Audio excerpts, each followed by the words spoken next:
the traditional consensus-based thinking that we're used to seeing in Saudi Arabia.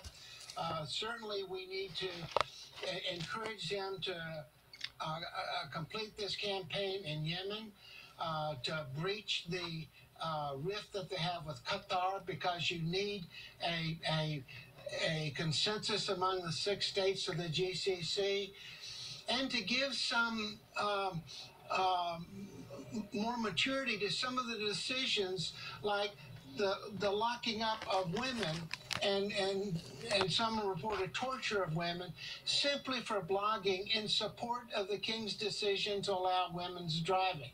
These are the kinds of things that really put Saudi Arabia in a bad light in the rest of the world. So you mentioned the conflict in Yemen, which by all reports the Crown Prince himself thought would be successful in a reasonably short order. It clearly has taken longer than what he anticipated. We know, of course, that our U.S. Senate passed a resolution really condemning it, and they came back then with this statement. And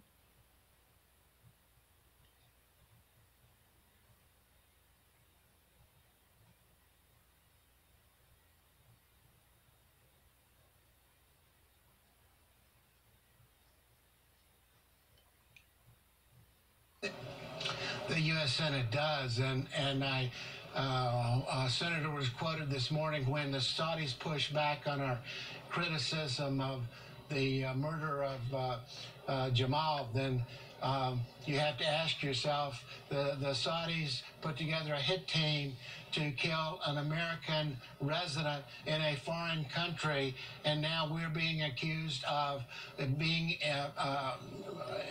interfering in their domestic affairs.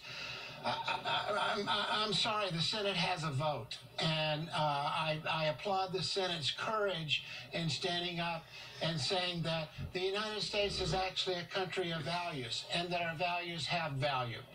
so finally, I mean, you worked for Raytheon in addition to having a long and distinguished career in the military. You worked for Raytheon, so you know something of the business side.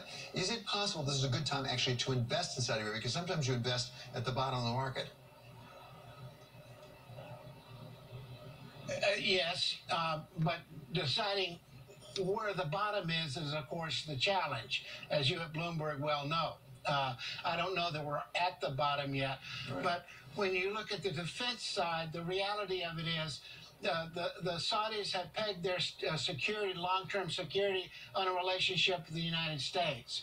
The interoperability of our systems, and the fact that if they're in trouble, the United States will be there to support them. And that's been true over the last 70 years. Right. As far as an investment, it carries real risk because you don't know where the bottom is. Fair enough. Okay. Thank you so very much. That's former ambassador of Saudi Arabia, Jim Smith. We're going to hear now from Stan Druckenmiller next, live from New York. This is Bloomberg. It's time to